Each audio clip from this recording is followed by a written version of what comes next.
Yes, thanks for staying with us on the Sports Show. Poppy, time to talk about surfing. It's an interesting time to talk about surfing. I could have been a great surfer in my day, Smithy, as you know. Okay, let's get on to Max Longhurst because he is a good surfer. Max, thanks for coming in, mate. No worries, guys. Thanks for having me. Just before we get down to all the terrific things you're doing, trying to get onto the World Championship Tour, there's been a lot in the last couple of weeks about sharks humming around the coast, mate. There's a lot more sightings. For you, are there any experiences with sharks out there? I've had a few experiences. Nothing that's really scared the life out of me, but had a few little brush-ups and incidents. I've seen a lot, but never a big one that's really scared me. That's one of the most scary things I think about being in the water, full stop. I'm serious. Now, you're too young to know this, but when I saw Jaws for the first time, you'd look at it now and go, what a crock. Truly, I can't go, even today, you know, I'm 52, I can't go in the water above my hips. I'm seriously scared of sharks. And then on the back of what happened to Fanning, like, you must look at that and go, wow, that is just extraordinary. Well, it's obviously scary. Yeah. All surfers have to deal with it. All surfers think about it. But, you know, we live in the ocean and we have to accept it. If we're going to get attacked by a shark, that's it's going to happen. But it's something we love to do. I guess it's like driving a car and being scared of a car crash. You just got to keep on going and back yourself in. That's it. Is that an okay comparison? Well, more chance of getting hit by someone else from the side than getting attacked by a shark. Okay. So this year, Max, you're at the end of the year, how much time would have you spent in the water per week? What do you reckon an average week is for you? Oh, well, let's say 8 surfs a week. Yep. All between an hour and 2.5 hours. Okay, wow. So 20 hours in the water. Yep. It's a big commitment, and of course a lot of travelling this year as well. Take us through where you've travelled locally and internationally as part of trying to build your ratings up. So I was in 15 events this year. Yep. The first leg was the Australian leg, so that was down the east coast. And then after that I did Tahiti, 2 events in Tahiti. Right. Then it was South America for an event in Chile, which was... This is a life. which was a highlight for the year. That was amazing. And then... Oh, geez, what happened then? Then it was Europe. So I had 6 events in Europe. Yeah, just Europe. France, Spain, Morocco. Yeah, good on you. And Portugal. And then to finish off the year, I was in Hawaii for an event at Sunset Beach. Sounds horrible, doesn't it? Really? But seriously, on a serious note, Max, you've got to pay for that, mate. It's not like someone's ringing up and saying, come and surf for us. So how do you find it? So I know you've got your own lawn business. You work as a labourer as well. You do a surf article during the week.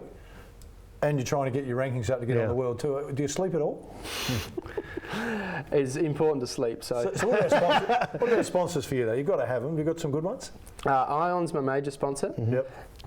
Ion. And they help me out with for my wetsuits, and they pay for some events. I also have Full Tilt surfboards, Yo House, which is clothing, and Surf Travel Insurance, which covers me for obviously insurance. Shark attacks. Yeah. I've also got a new sponsor called Barnjar, which is deck grips, leg ropes. Fantastic. And luckily enough, some of them helped me out with some money. You know what? During the break, we're just having a chat about the number of boards that's required during the course of this year. It had me 25 max users. He said, "Man, I could use 100, but I don't want to lean on these sponsors too hard." But why so many boards? Well, say we had an event on the East Coast. Yes. The league.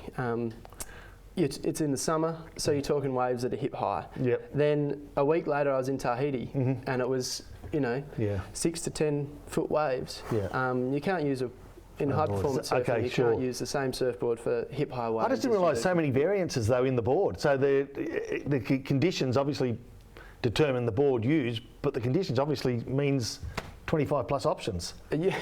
Well, you got tides, you got winds, every factor that the environment throws at you. You need a board for the... Ever got it wrong, Maxie? I mean, we see the footballers get it wrong on a regular basis here. You know, they're supposed to wear long stops and short ones, and they're sliding over, and someone will say, well, I don't know why they didn't do that. Have you ever misjudged it? Absolutely. Yeah.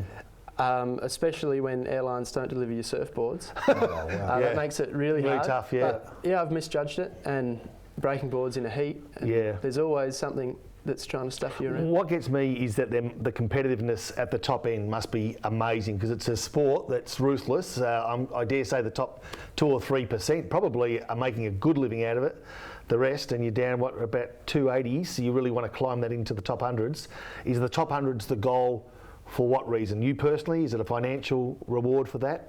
It's a personal goal. Yeah. I'd really just like to do something and feel good about it. Yeah. the split from 280, which I'm at now, to the top 100 really isn't as much as it seems. Yeah. Just if I'd gone to the last event in Taiwan, even if I'd placed last, I would have gone up to about 210. Wow. Okay. So getting to the events and you know, is really important. So tell the viewers about that, Maxie. So you 15 events this year out of a possible, what, 60, 65? 45 this year. 60 next year. So if you could get to every event, what do you reckon what would be the dollar figure roughly at the end of the year? Required and possible you would have required.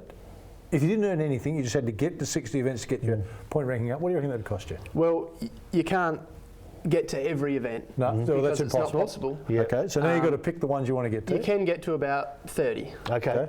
If I was to do that, it's around the 80 grand. Wow. For flights, accommodation, food. That's a lot of lawns and a lot of labouring, mate. So it is. That's it. Could you get an airline sponsor? Would there be an airline sponsor out that would say? I think on the back of this interview, I mean, he's a fair way forward now. Now, well, we'd expect one to come straight after the show. An airline sponsor. What got you into surfing? Well, we lived in Strathalbyn, country town, and good surf in Strathalbyn.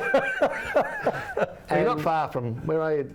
Down Middleton, I guess. I live at Port Elliot. Okay, beautiful. But we moved to Victor Harbour when I was 7. Yep. And initially started surfing, but it scared the life out of me. Yeah. So I didn't surf again until I was about 10, and ever since 10. What scared you about it at 7? Can you remember? Dad. Well, yeah. How's that? Really? Long story. No, I was little and probably thought the waves were huge. Yeah, okay. And they were probably this big. But you know what? The funny thing is, I've been out there, I can't surf to save myself. But when you're lying down and you see a wave coming over the top, they look a lot bigger than when you're standing on the shore looking out. I mean, have you, at your standard now, gone out into surf and thought, wow, this is going to be a test? Yes, but you see it happening before you go out. Yeah. And you're putting yourself in the situation before it happens. I surfed Waimea 3 weeks ago, Waimea Bay in Hawaii. Yeah. And what were you looking at? That was big. What do you think? I'm 6 feet. Yeah. And the waves would have been 4 or 5 of me. Wow. So what's the noise like, actually, when you're hearing that? Are you that focused, you're just trying to, so you're not, but can you hear it? I mean, you can hear it on the shore. What's it like for you out there? Heart's going, mate. That's right, yeah. So you're surfing on adrenaline? Yeah. Yeah. Good on you. It's got the better of you at any time? Where? It did actually in Tahiti this year. Yeah. A wave called Chopu, which you may have heard of. Okay. Yep.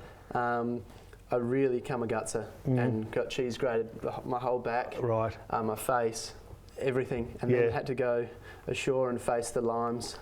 What's that mean? The locals rub the limes into you. Oh, okay. Oh. And that was worse than the wipeout. So that's to get the infections and the sand and stuff out. Yeah. Good on Actually, you. next year, just quickly, because we've got to wind it up, I'd love to talk longer. What's the goal for you next year? To try and get to how many events so you can climb up the rankings? What's the goal? Well, I'd love to do the same again. Yep. Obviously, if I can do more, I'd do more. Yep. But if I could get to 10 to 15 events next year, and this year I had a poor year, and for my standards, what I feel like I should be doing. Well, you had a couple of first placings, mate, so it wasn't all doom and gloom. That wasn't on the QS. That was local events, state events. But on the qualifying series, I'd like to put a few heats together and just feel good about myself. All right. You're not far off. All right. You're not far off. Good on you, Max. All right, get down to Port Elliot, Victor Harbour if you want to learn how to surf. Max is the man to teach you. We need to go to a break. Stay with us. Still plenty to come.